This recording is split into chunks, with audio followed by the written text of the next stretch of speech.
Welcome, dear viewer. This is Derpy. So without skipping a beat, I'm already on the Remastered in Dark Souls. I've got my soul level 70 build complete for the most part. It's the exact same as it was on Xbox 360. Not the one in the previous Dark Souls 1 video, but it's a different variation of it at a higher soul level. But I wanted to make this video to share an activity that I enjoyed doing back in the old days of Dark Souls 1. And it's basically just survival. See how long you can last against just a horde of blue phantoms and red dark spirits. But I wanted to share it because I know that some people are not really enjoying the PvP of Dark Souls 1, and it's understandable and stuff, but some others are experimenting with it and just trying to figure out what works and what doesn't. So I can appreciate them for at least trying it out, you know, because I enjoy the PvP in this game, and I understand that it's not for everyone, but for me it's more so like it's more so like chess in a sense, because it's a lot slower and it's a little more, you have to actually like predict your opponent, and you can't just mash R1 or else you'll be punished and stuff like that. But the main purpose of this video is to talk about what this is, survival, or at least this is what I like to call it. Don't know if there's a real name out there, but this is what I just call like a Gravelord survival. So what is this exactly? Why is there blue phantoms against me right now? So in order to start this, you're gonna have to join the Gravelord Covenant, which you'll be able to use an item called an Eye of Death. This will do two things. One, this will infect other players' worlds with red phantoms of the enemies in the area, and they're usually going to be stronger and in different positions. And two, you'll open yourself up to invaders who will touch your summon sign, which you'll spawn as soon as you use the Eye of Death, and they'll come into your world as a spirit of vengeance, aka blue phantom, and I'm going to be referring to them as SOVs because I'm not going to be saying spirits of vengeances all throughout this video, gosh dang it. So basically they come in as blue phantoms, and they don't have friendly fire enabled between themselves, so they'll be able to clip between each other and not get staggered or hurt. So keep that in mind whenever you're going to do this, if you're going to do this. And you're also susceptible to Blades of the Dark Moon, and to just give a heads up is that they're not going to be differentiated from the regular SOVs. They're going to be looking like a regular blue phantom, and you're not going to know if they are a Blade of the Dark Moon unless they use DMB, or if they die and you get like 10,000 like plus souls or something like that. Now also keep in mind that you are still susceptible to red dark spirit invaders, but something to keep in mind with red dark spirit invaders is that the blues and them will often clash against each other. I don't know if it's the preconception from Dark Souls 3, but you'll frequently encounter blues that will fight reds. So in that instance, what I personally try and do is just stay out of the way and don't even like go into the battle. If they're fighting each other, I'll just let them duke it out, and then I'll try and pick off whoever's left. Kind of scummy, but you know, this is survival. All bets are off. Everyone's against you, and that's really what is just so exciting, at least for me. I know that some people just hate the ganks and everything in this game because they are a little tougher than in Dark Souls 3, whereas in this game it's like once you get backstabbed and then like you're on the ground, and then like 3 of like his phantoms like pop up and surround you. I can understand that that's a pretty tough situation to get out of. But in this, like, I guess one of the tips that I should share is that like whenever you're in a gank or in a gonk or whatever, it is okay, especially in this game, to run away and just catch your breath, you know. And you'll see me throughout the video to where I'll flee from my opponent and try and funnel them into a choke point and use my spear to pick them off, or I'll try and run away to hopefully get them off my tail and get them splintered. So it's up to you if you decide that running away is, you know, scummy or not, because everyone invades in their own way. Just don't project your type of viewpoint and just say that it's the correct way to play, because we have freedom in this game. There's no set limit or rules that we have to abide by, especially in invasions. So Whether or not you disagree with it, that's up to you. I can understand why and why not you would do this, but in my opinion, during these circumstances, in a 4v1 or 3v1, it is absolutely okay. But this is going to be an example of just blues are going to target reds. I don't know if they would have if I wasn't there, but I'm pretty sure that one will hit them and then they'll all gang up against a red, and you'll find another example in a few seconds. Well, where they'll just fight each other, the reds and the blues. So in that instance, I just decide to leave it alone. So you can join in, but most of the time they'll like stop their fight and then they'll start to gank you. So that's up to you if you decide to pop in and try and finish them off, but you know, that's up to you. Anyway, onto the actual level itself, the depths. Now the depths, I love this area. This is one of my most favorite areas in Dark Souls 1.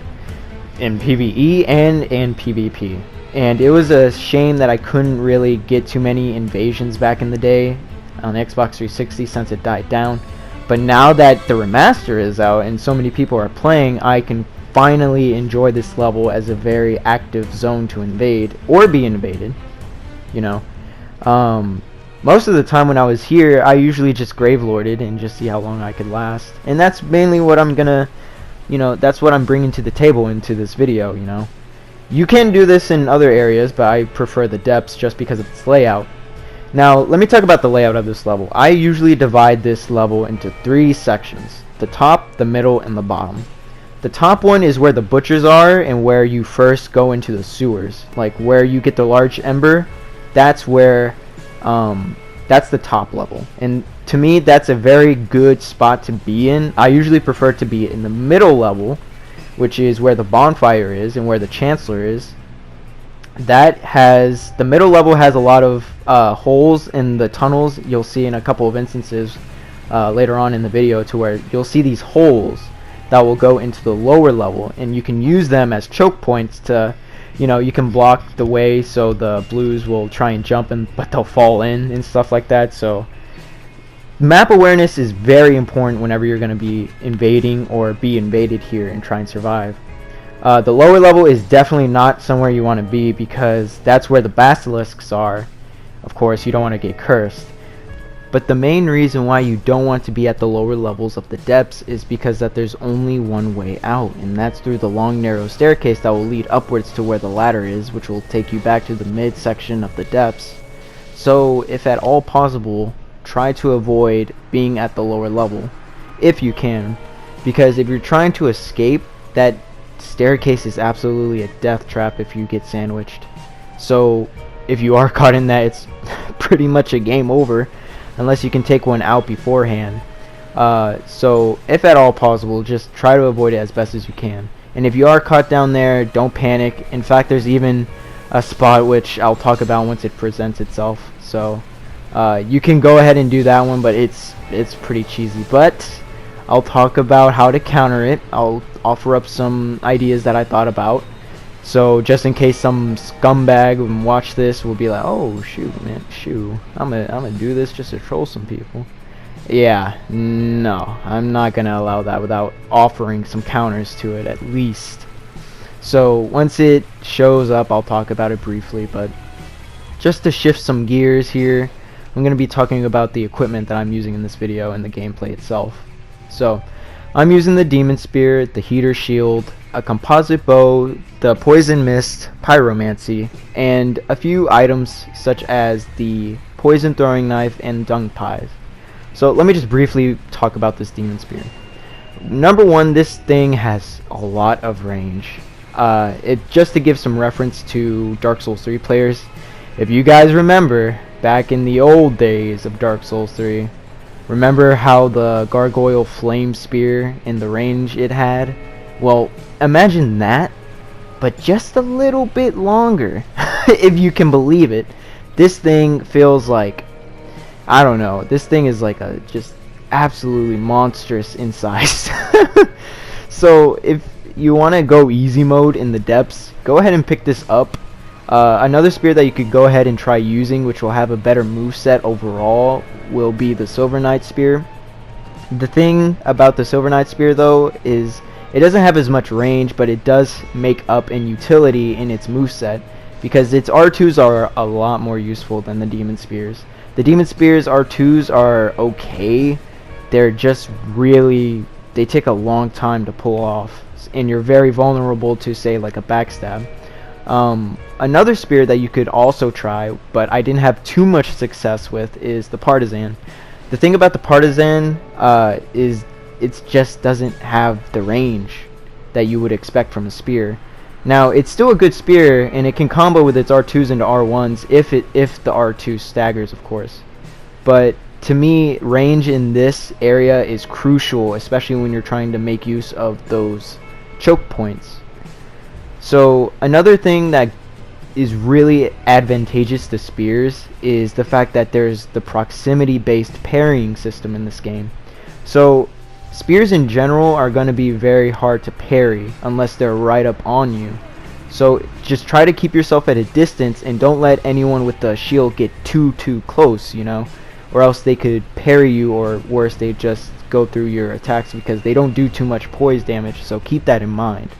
Now, the range of the spear will deter a lot of aggression from most enemies, but some will get overzealous, I suppose.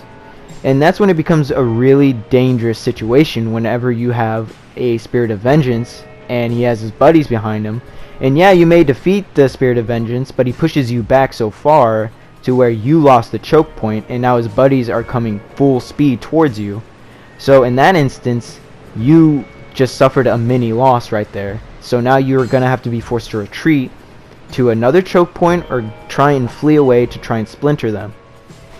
So just be aware of that, and just pay attention to how enemies react and try and figure out a way to get them to stop doing that. Usually poison, which I'm glad I actually thought about that.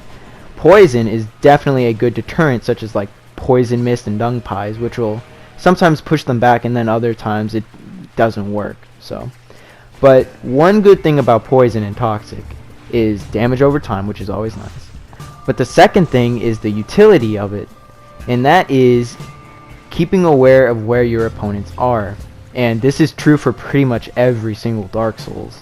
You know, yes, the damage over time is nice, but the second thing you also have to consider is the fact that you know where your opponent is because of their health ticking down. So that's why I usually put poison mist, and why I'm using poison arrows on my composite bow. And you can switch out poison mist with something else like toxic mist, which you can do, but I stuck with poison mist because at least I get 3 uses, whereas toxic mist you only get 1. And of course you can use black flame for turtles, but I prefer just using poison mist just because it creates a little blur and I can kind of escape or set up traps and stuff like that. So consider getting 1 attunement slot just to get some poison mist. Anyway, this is the spot I was talking about earlier, where if you find yourself getting overwhelmed in the lower level depths, you can come here and stay for as long as you want, and the enemies will usually just go down the toilet, if we're just being frank. And the main issue with this spot is once you're here, it's tough to get out, because now you either have to jump across or you have to go below, and all of which are going to be a one-way exit. And you'll see right here, I'm in a bad situation right here, because now all of them they know where I am, and I'm up against the wall, so to speak. So here they come, but let me offer some counters. If they're just gonna, if say you find yourself fighting someone who's using this type of tactic and hiding in this spot. So you can use miracles if you have offensive ones anyways. Pyromancy, sorceries, bows and arrows, poison, toxic.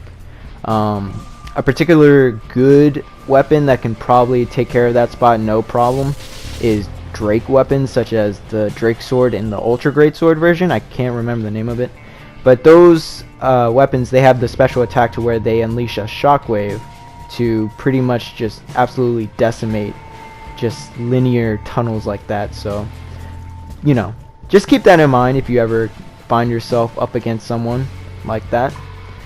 Anyway, so since I have some distance between me and the other Spirits of Vengeances, I'm going to try and make my way back. And always whenever you're running away, this is in any Dark Souls, whenever you're in a PvP situation and you're feeling overwhelmed, always look over your shoulder if you can. It's a skill that is kind of awkward to do because you have to put yourself in a very weird hand position to look behind you and run at the same time. But once you get used to it, it is very advantageous to you. So if they are on your heels, you may want to consider pivoting and getting a backstab. And it's a tough decision, I know, whether to be backstabbed and let them catch up to you, or you backstab someone at least, but they'll catch up to you. So in that instance, it's really up to you and what you decide if you think that you can get away from them. But another useful tech that you should learn, in which I need to improve on a little bit, is toggle escaping. Now I did a bad toggle there because I panicked, and I have a bad habit of just spamming the toggle button when really you only have to do it once if you time it correctly. But that's an ability that you're gonna have to learn, especially against some of these Murakumo and Giant Dad type of guys. Now another type of tech is backstab chaining and stuff like that, which I know people absolutely loathe if you don't know how to counter them. And I can understand it can be very, very frustrating, but now I'm trying to improve on it, and just to say that I can do it. Now I'm not going to be doing it 100% of the time in these type of fights, you know, because it's kind of a situational thing to where you need that type of space and the time to do it. And trying to do it against multiple opponents, especially in a setting like this where you're absolutely just getting invaders coming into your world, it's not something that I would consider very viable against like a 1v3 or something like that, unless they're distracted. Am I gonna be like just abusing it? No, I'm just gonna be doing it just to practice and just say that I can, like I said before. But I don't want to rely on that like 100% of the time, because in other words, I'm not going to be any different from these other dudes who just stack a bunch of poise and grab a curved sword and just R1 spam. I'm going to be the exact same thing. I don't want to be like that. I don't want to limit myself to one particular thing. I want to improve on like other things such as like reverse rolls, barrel rolls, when to attack, spacing, different weapons and stuff like that, because in Dark Souls 3, if you've ever fought me, you know how I play and you know my build for the most part. And for those who don't know, in Dark Souls 3, I have a different mindset on how I approach invasions than I do in Dark Souls 1. And I don't know if it's because of the fact that in this game PvP is different, or it's just like, I don't know. The stigma in Dark Souls 3 is just, I felt more creative, I suppose, whereas in Dark Souls 1 I feel a little more challenged and kind of, you know, up to the task to challenge these other dudes and try and overcome these obstacles, whereas in Dark Souls 3 I didn't really feel that. And I don't know what it is. It's like the pressure that invasions exert in Dark Souls 1. But in Dark Souls 3 I had a soul level 90 strength build. Now I use different weapons such as like straight swords and spears and stuff like that, and other weapons that didn't really scale too well. But at the same time I wanted to be a strength build because I had access to just an array of different weapons, and I didn't want to limit myself to one or two weapon classes. So I had access to hammers, straight swords, spears, and stuff like that. So if you, like in Dark Souls 3, if you just like pop me in the arena, or well, not the arena, I'm terrible at duels, pop me in an invasion and like give me a random weapon, then I would say I can do pretty well because I've had experience with most of the weapons. And that's the thing that I want to do in Dark Souls 1. I want to improve in my gameplay and different things such as mix-ups and items and stuff like that. But I can understand why people will just want to stick to one thing.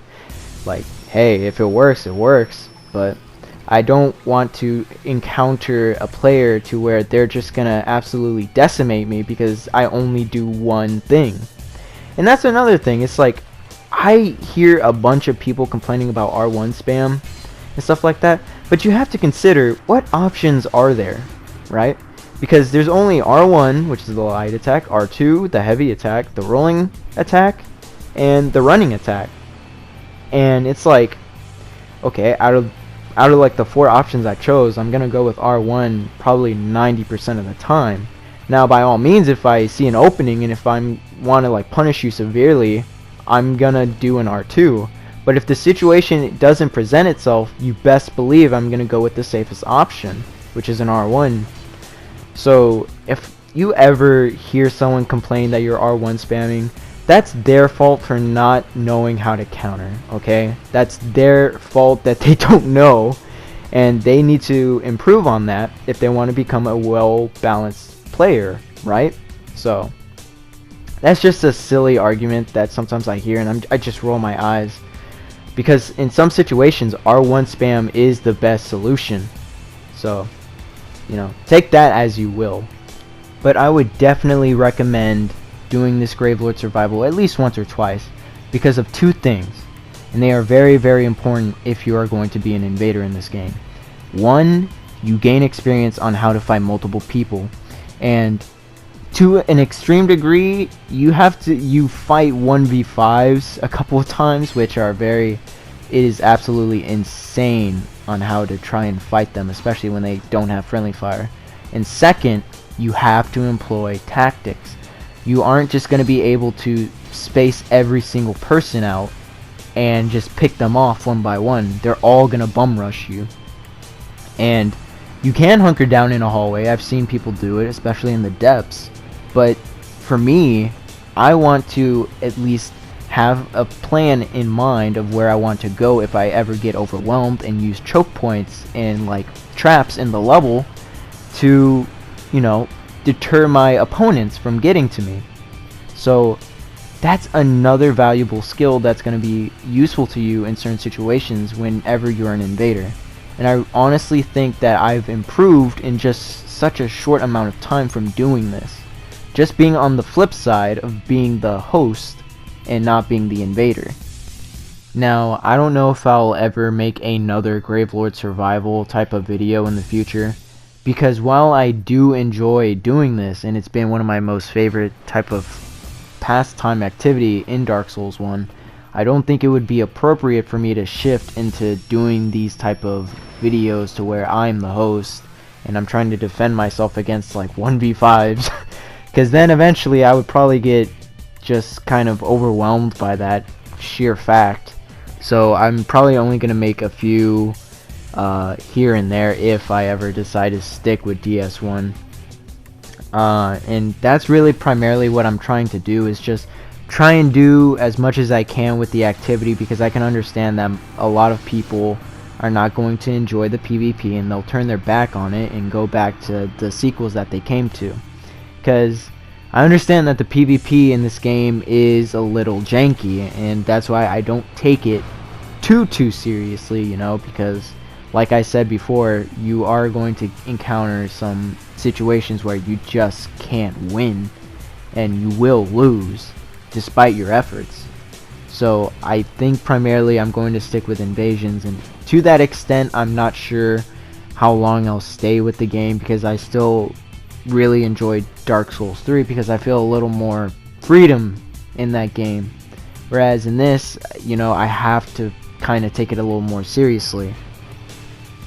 But that's up to the individual person and how they view the games themselves. But I hope you're enjoying Dark Souls Remastered as much as other people are. I understand that this is the honeymoon phase of the game, you know. Most people are going to enjoy it for, say, about a month. And then come the second month, you're going to start seeing the blemishes and, you know, the quirks of the game. And you're going to be like, oh, well, time to move on.